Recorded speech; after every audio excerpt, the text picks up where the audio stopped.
ಕೆಂಡ ಸಂಪಿಗೆ ನಮ್ಮ ಕೆಂಡ ಸಂಪಿಗೆ. ಇವತ್ತು ಹೊರಗಡೆಯಿಂದ ಯಾರ್ಯಾರು ಬಂದಿದಾರಲ್ಲ ಸರ್. ಅವ್ರೇನಾದ್ರು ಹಣ ಸಿಕ್ತು ಸರ್.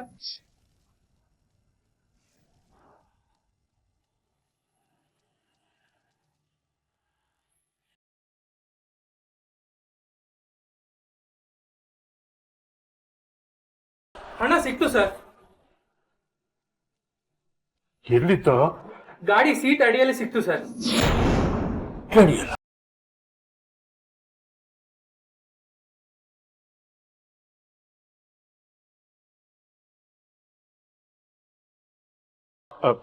ಸರಿ, ನೀನು ಏನಪ್ಪ ಅಮೌಂಟ್ನ ಕಾರಲ್ಲಿ ಇಟ್ಬಿಟ್ಟು ಇವ್ರ ಮೇಲೆ ಅನುಮಾನ ಪಡ್ತೀರಲ್ಲ.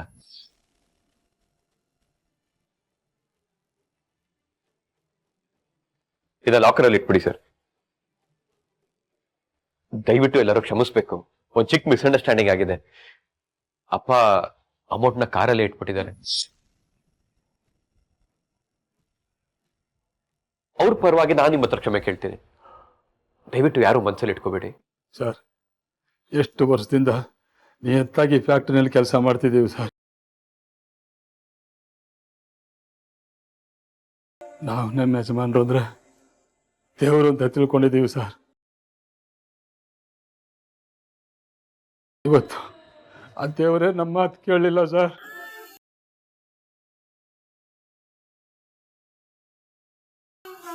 ಆ ದೇವರೇ ನಮ್ಮನ್ನು ನಂಬಲಿಲ್ಲ ಸರ್, ನಂಬಲಿಲ್ಲ. ನಾವು ಇವತ್ತಿಂದ ಕೆಲಸ ಮಾಡಲ್ಲ ಸರ್, ಮಾಡಲ್ಲ ಸರ್. ಮುತ್ತು ಅವರೇ, ನನ್ ಗೊತ್ತು ನಿಮಗೆ ತುಂಬಾ ನೋವಾಗಿದೆ ಅಂತ. ದಯವಿಟ್ಟು ಇದನ್ನ ಮನಸ್ಸಲ್ಲಿ ಇಟ್ಕೋಬೇಡಿ. ಇರಿ ಸರ್, ನೀವು ಹುಟ್ಟಕ್ಕೆ ಮುಂಚೆಯಿಂದಾನೆ ನಾನು ಈ ಫ್ಯಾಕ್ಟ್ರಿ ಕೆಲಸ ಮಾಡ್ತಾ ಇದ್ದೀನಿ ಸರ್.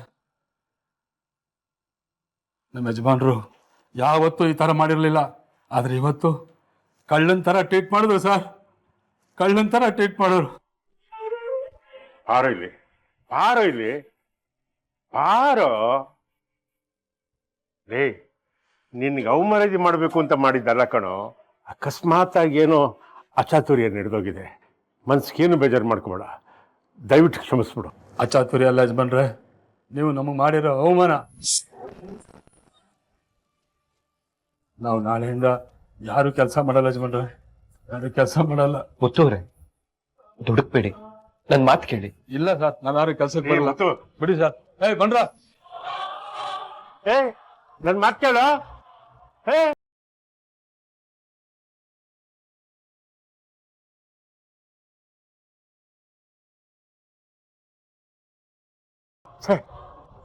ನನ್ನ ಮರು ಎಂತೆಂತ ಅನಾಹುತ ಮಾಡಿಸುತ್ತೆ. ನಿರಾಯಾಸವಾಗಿ ನಡ್ಕೊಂಡು ಹೋಗ್ತಾ ಇದ್ದೀನಿ ನನ್ನ ಫ್ಯಾಕ್ಟ್ರಿ. ನಾಳೆಯಿಂದ ಮುಚ್ಚೋಗುತ್ತಲ್ಲ, ಯಾರು ಕೆಲಸಕ್ಕೆ ಬರಲ್ಲ ಅಂತ ಇದ್ದಾರೆ. ನಾಳೆ ನನ್ನ ಕಂಪನಿ ಗತಿ ಅದು. ಹಾಳಾದ ನನ್ನ ಮರುವಿಂದ ಏನೆಲ್ಲ ಅನಾಹುತ ಆಗುತ್ತಲ್ಲ. ಅಪ್ಪ, ಹಾಗೇನಾಗಲ್ಲ. ನಾನು ಅವ್ರ ಜೊತೆ ಮಾತಾಡ್ತೀನಿ, ನೀವು ಟೆನ್ಷನ್ ಮಾಡ್ಕೋಬೇಡಿ. ಮೊದಲು ಆ ಕೆಲಸ ಮಾಡೋ. ಇನ್ಮೇಲಿಂದ ನಾನು ಆಫೀಸ್ಗೂ ಬರಲ್ಲ, ಎಲ್ಗೂ ಬರಲ್ಲ. ನನ್ನ ಮರುವಿಂದನೇ ಹಾಳಾದ ಎಲ್ಲ ಅನಾಹುತಗಳಾಗೋದು.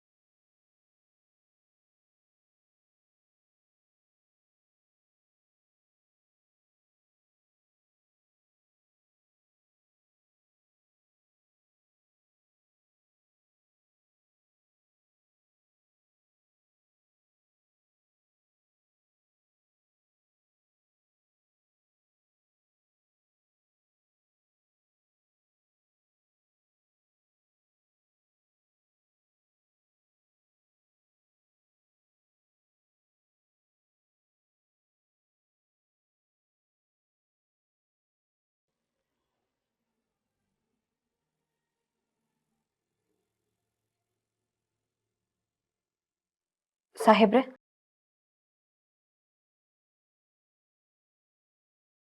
ಸಾಹೇಬ್ರೆ, ಯಾಕೇನಾಯ್ತು? ಊಟ ಮಾಡದೆ ಹಾಗೆ ಕೂತಿದ್ದೀರಾ? ಏನಿಲ್ಲ ಸುಮ್ಮನವ್ರೆ, ಯಾಕೋ ಮನ್ಸಾಗ್ತಿಲ್ಲ. ಯಾಕೆ ಸಾಹೇಬ್ರೆ, ಅಡುಗೆ ಚೆನ್ನಾಗಿಲ್ಲವ್ರಾ?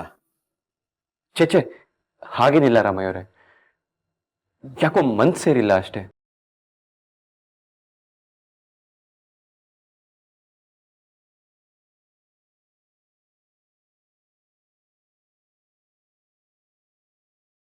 ಯಾಕೆ ಸಾಹೇಬ್ರೆ, ಫ್ಯಾಕ್ಟ್ರಿಲಾಗಿರೋದ್ರ ಬಗ್ಗೆ ಯೋಚನೆ ಮಾಡ್ತಾ ಇದ್ದೀರಾ? ಹೌದು ಸುಮ್ನವ್ರೆ, ಸಿಚುವೇಶನ್ ತುಂಬಾ ಸೀರಿಯಸ್ ಆಗಿದೆ. ಅಪ್ಪ ಮಾಡಿದ ತಪ್ಪೆ, ಅಪ್ಪ ದುಡುಕ್ಬಿಟ್ರು. ಸ್ವಲ್ಪ ಸಮಯ ಕೊಟ್ಟಿದ್ರೆ ಎಲ್ಲ ಸರಿ ಮಾಡ್ಬೋದಿತ್ತು ಏನು. ಅಪ್ಪನ್ಗೆ ಮರುವಿನ ಕಾಯಿಲೆ ಇದೆ ಅಂತ ನಮ್ಗೆಲ್ಲರಿಗೂ ಗೊತ್ತು, ಆದ್ರೆ ಅದನ್ನ ವರ್ಕರ್ಸ್ ಕೇಳೋದಕ್ಕಾಗತ್ತಾ? ನಾವೆಲ್ಲ ಇಷ್ಟು ವರ್ಷ ನಿಯತ್ತಾಗಿ ದುಡಿತಾ ಇದ್ವಿ, ನಮ್ಮ ಮೇಲೆ ಕಳ್ತನದ ಅಪವಾದ ಹೊರಿಸ್ಬಿಟ್ರಲ್ಲ ಅಂತ ಬೇಜಾರು ಮಾಡ್ಕೊಂಡಿದ್ದಾರೆ. ನಾಳೆಯಿಂದ ಕೆಲ್ಸಕ್ಕೆ ಬರಲ್ಲ ಅಂತ ಬೇರೆ ಹೇಳ್ತಿದ್ದಾರೆ. ಫ್ಯಾಕ್ಟ್ರಿ ಎಲ್ಲರೂ ಲಾಕ್ಔಟ್ ಆದ್ರೆ ನಾನು ಆ ಕಡೆ ಹೋಗ್ಲಾ ಈ ಕಡೆ ನೋಡ್ಕೊಳ್ಳ, ಏನ್ ಮಾಡೋದು ಅಂತಾನೆ ಅರ್ಥ ಆಗ್ತಾ ಇಲ್ಲ.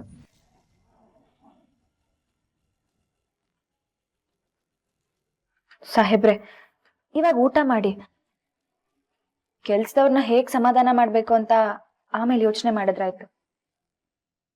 ನನ್ ಮೇಲೆ ನಂಬಿಕೆ ಇದೆ ಅಲ್ವಾ? ಊಟ ಮಾಡಿ ಸಾಹೇಬ್ರೆ. ಸಾಹೇಬ್ರೆ,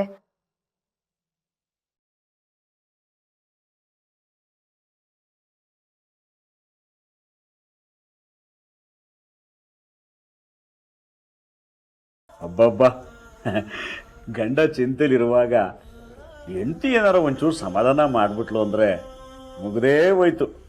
ಗಂಡನಿಗೆ ಯುದ್ಧದಲ್ಲಿ ಗೆದ್ದಷ್ಟು ಖುಷಿ ಆಗ್ಬಿಡ್ತದೆ.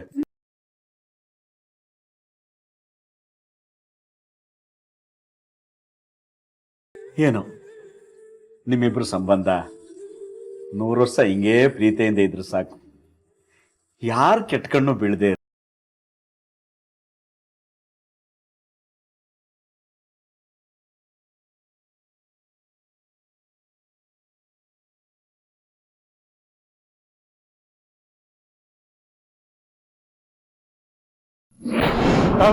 ಇವತ್ತಿಂದ ಕೆಲಸ ಮಾಡಲ್ಲ ಸರ್, ಮಾಡಲ್ಲ ಸರ್.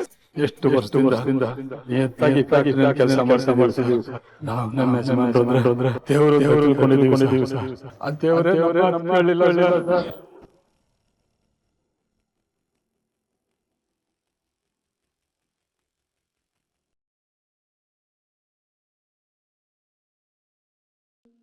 ರೀ, ಫ್ಯಾಕ್ಟ್ರಿ ಬಗ್ಗೆ ಯೋಚನೆ ಮಾಡ್ತಾ ಇದ್ದೀರಾ? ಏನೂ ಆಗಲ್ಲ ರೀ, ಎಲ್ಲ ಸರಿ ಹೋಗುತ್ತೆ. ಯಾಕೆ ಇಷ್ಟೊಂದು ಟೆನ್ಷನ್ ಮಾಡ್ಕೊಂಡಿದ್ದೀರಾ? ಪದ್ಮ, ಯಜಮಾನ್ರೆ, 20 ವರ್ಷದಿಂದ ನಿಮ್ಮ ಕಾರ್ಮಿಕರಾಗಲ್ಲ, ನಿಮ್ಮ ಮನೆ ಮಕ್ಕಳಾಗಿ ನಾವು ದುಡಿತಾ ಇದ್ದೀವಿ. ನಿಮ್ಮನ್ನ ಯಜಮಾನ್ರ ಥರ ನಾವು ಯಾವತ್ತೂ ನೋಡಿಲ್ಲ. ನಮ್ಮ ತಂದೆ ಸಮಾನದಲ್ಲಿಟ್ಟು ನಾವು ನಿಮ್ಮನ್ನ ನೋಡ್ತಾ ಇದ್ದೀವಿ. ನಮ್ಮ ಮೇಲೆ ಅಪನಂಬಿಕೆ ಪಟ್ಬಿಟ್ರಲ್ಲ ಅಂತ ಅವ್ರು ಕೇಳಿದಾಗ ಹಾಳಾದ ನನ್ನ ತಲೆಗೆ ಹೋಗ್ಲಿಲ್ಲ ಪದ್ಮ. ನನ್ನ ತಲೆ ಒಳಗಿದ್ದಿದ್ದು ಬರೀ 5 ಲಕ್ಷದ ಬ್ಯಾಗು ಅಷ್ಟೇ. ಅಲ್ಲ, ನೀವು ದುಡುಕೋದೇ ಇಲ್ಲ ಅಂಥದ್ರಲ್ಲಿ ಇವತ್ತು ಯಾಕೆ ದುಡುಕಿದ್ರಿ? ಗಲಿಬಿಲಿ ಕಡೆ, ಕನ್ಫ್ಯೂಷನ್ನು, ಗಲಿಬಿಲಿ, ಕನ್ಫ್ಯೂಷನ್ನು, ಟೆನ್ಷನ್ನು. ಹಾಳಾದನು ಆಫೀಸಲ್ಲಿ ಒಬ್ಬ ಸೇರ್ಕೊಂಡಿದ್ದಾನಲ್ಲ, ಆ ವೇದಾನವನು, ಅವನು ಯಾರ್ಯಾರನ್ನೋ ಹೊಸಬ್ರನ್ನ ಕರ್ಸ್ಬಿಟ್ಟಿದ್ದೀರಾ, ಆ CCTV ಬೇರೆ ಕೆಟ್ಟೋಗಿದೆ, ಅದನ್ನ ರಿಪೇರಿ ಮಾಡೋಕ್ಕೆ ಇನ್ನೂ 2 ದಿವಸ ಆಗುತ್ತೆ ಅವ್ರು ಬರೋದು, ಏನೇನೋ ಬ್ಯಾರೆಲ್ಲ ನನ್ನ ತಲೆಗೆ ತುಂಬಿಟ.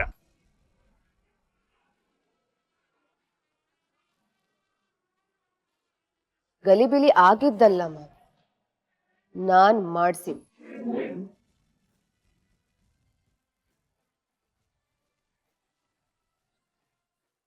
ಅಲ್ಲ ರೀ, ಅಷ್ಟೊಂದು ಕನ್ಫ್ಯೂಷನ್ ಆದಾಗ ಒಂದು ಫೋನು ತೀರ್ಥಂಗ್ ಮಾಡಿರ್ಬೋದಿತ್ತಲ್ಲ. ಅಯ್ಯೋ ಬಡ್ಕೊಂಡ್ರು, ನಿನ್ನ ಮಗ ನನ್ನ ಕೈಗೆ ಎಲ್ಲಮ್ಮ ಸಿಗ್ತಾನೆ? 24 ಗಂಟೆ ಅವಂದೇ ಎಲೆಕ್ಷನ್ನು. ಅವನ ಸಮಸ್ಯೆನೇ ಅವನೇ ಬಗೆಹರಿಸ್ಕೊಳಕ್ಕಾಗಿಲ್ಲ, ಇನ್ನು ನನ್ನ ಸಮಸ್ಯೆ ಎಲ್ಲಿ ಬಗೆಹರಿಸ್ತಾನೆ?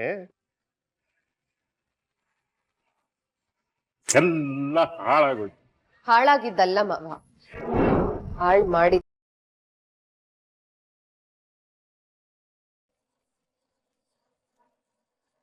ಒಂದ್ ದಿವಸ ಫ್ಯಾಕ್ಟ್ರಿಗೆ ಬಂದು ಫ್ಯಾಕ್ಟ್ರಿನೇ ಮುಚ್ಚಿಸ್ಬಿಟ್ರಲ್ಲ ಮಾವ. ಸಾಧನ ಏನ್ ಮಾತು ಅಂತ ಆಡ್ತಾ ಇದೀಯಾ? ಮಾವನ್ ಮುಂದೆ ಮಾತಾಡೋ ಮಾತುಗಳ ಇವು? ಹೌದು ಅತ್ತೆ, ಕರೆಕ್ಟ್. ಆಫೀಸ್ಗೆ ಹೋಗೋದ್ ಬೇಡ ಅಂತ ನನ್ ಮಾವಂಗ್ ಹೇಳಿದ್ದೆ. ಕೀ ತಗೊಳೋದಕ್ ಬಂದಾಗ್ಲೂ ಇನ್ನೊಂದ್ಸಲ ಯೋಚನೆ ಮಾಡಿ ಮಾವ ಅಂತ ರಿಕ್ವೆಸ್ಟ್ ಕೂಡ ಮಾಡ್ಕೊಂಡಿದ್ದೆ. ಕೇಳಿ, ನನ್ ಮಾತಾಗ್ಲೇ ಕೇಳಿದ್ರೆ ಈ ಪರಿಸ್ಥಿತಿ ನಮಗ್ ಬರ್ತಾನೆ ಇರ್ಲಿಲ್ಲ. ಇದೆಲ್ಲ ಒತ್ತಡದಲ್ಲಾಯ್ತು ಅಷ್ಟೇ. ಒತ್ತಡ ಅಲ್ಲ ಅತ್ತೆ, ಆ ಹುಡ್ಗಿ ಇದ್ದಾಳಲ್ಲ ಅವಳ ಮಾತ್ ಕಟ್ಕೊಂಡು. ಸಾಧನಾ, ಸ್ವಲ್ಪ ನೆಮ್ಮದಿಯಾಗಿರಕ್ ಬಿಡು, ಇಲ್ಲ ನಾನೀಗ ಇಲ್ಲಿಂದ ಎದ್ದೋಗ್ಲು. ಆಯ್ತು ಬಿಡಿ ಮಾವ, ನಾನೇ ಸುಮ್ನಿರ್ತೀನಿ. ನಾನ್ ಸುಮ್ನಿದ್ರೆ ಎಲ್ಲ ಸರಿ ಹೋಗುತ್ತಾ? ಫ್ಯಾಕ್ಟ್ರಿಲಿ ಮತ್ತೆ ಕೆಲಸ ಶುರುವಾಗತ್ತಾ? ಒಂದು ದಿವಸ ಪ್ರೊಡಕ್ಷನ್ ಸ್ಟಾಪ್ ಆದ್ರೆ ಎಷ್ಟು ಲಾಸ್ ಆಗುತ್ತೆ ಅನ್ನೋದು ನಾನ್ ನಿಮಗೆ ಹೇಳ್ಬೇಕಾ?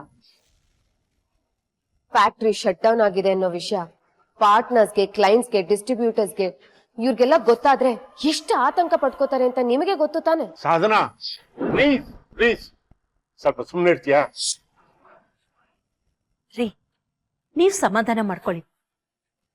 ಇವಳು ಆ ಹುಡುಗಿ ಮೇಲಿರೋ ದ್ವೇಷದಲ್ಲಿ ಈ ತರ ಎಲ್ಲ ಮಾತಾಡ್ತಾ ಇದ್ದಾಳೆ. ನಾನ್ ಹೇಳ್ತಿರೋದು ಮಾವಂಗ್ ಅರ್ಥ ಆಗ್ತಿದೆ ಅತ್ತೆ, ನಿಮಗ್ ಅರ್ಥ ಆಗ್ತಿಲ್ಲ. ಯಾಕೆ ಅಂದ್ರೆ ಕಂಪನಿ ಹೇಗ್ ನಡೆಯುತ್ತೆ ಅನ್ನೋದೇ ನಿಮಗ್ ಗೊತ್ತಿಲ್ಲ. Company is like a chain. ಅದ್ರಲ್ಲಿ ಒಂದು ಲಿಂಕ್ ಕಟ್ ಆದ್ರೂ ಇಡೀ ಸಿಸ್ಟಮೇ ಕಳ್ಚಿ ಬೀಳುತ್ತೆ. ದಯವಿಟ್ಟು ನಿಮ್ ಕೈ ಮುಗಿತೀನಿ, ಇಬ್ರು ಸ್ವಲ್ಪ ಸುಮ್ಕೆ ಇರ್ತೀರಾ? ಆಯ್ತು, ನಾನ್ ಸುಮ್ನಿರ್ತೀನಿ. ನೀವು ಕೆಲವು ವಿಷಯಗಳನ್ನ ಅತ್ತೆಗೆ ಅರ್ಥ ಮಾಡ್ಸಿ ಮಾವ. ಆವತ್ತೇ ಅವಳು ಬಾಯಿ ಮುಚ್ಚಿದಿದ್ರೆ ನಮ್ಗೆ ಇವತ್ತು ಈ ಪರಿಸ್ಥಿತಿ ಬರ್ತಿರ್ಲಿಲ್ಲ. ನಿಮ್ ಮುಂದೆ ಅವಳನ್ನ ಮೆಚ್ಚೋದಕ್ ನೋಡಿದ್ರು, ನಿಮಗೆ ಒಂದಷ್ಟು ಹಣ ಉಳಿದ್ರೆ ಸಾಕು ಅನ್ನೋ ಯೋಚನೆ ಬಂತು. ಈಗ ಮಗು ತರ ಸಾಕಿದಿದ್ ಫ್ಯಾಕ್ಟ್ರಿನೇ ಕ್ಲೋಸ್ ಆಗ್ತಿದ್ಯಲ್ಲ ಮಾವ. ಈಗ ಅತ್ತೆಗ್ ಸಮಾಧಾನನ ಕೇಳಿ. ನನ್ನ ಮಾತು ನಿಮ್ಮಿಬ್ಬರಿಗೆ ಯಾಕೆ ಅರ್ಥ ಆಗ್ತಾ ಇಲ್ಲ? ನನ್ನ ಟೆನ್ಷನ್ ನನಗೆ. ನೀವಿಬ್ಬರೇ ಮಾತಾಡ್ಕೊಳ್ಳಿ. ಈ ಕಡೆ ಬಾ.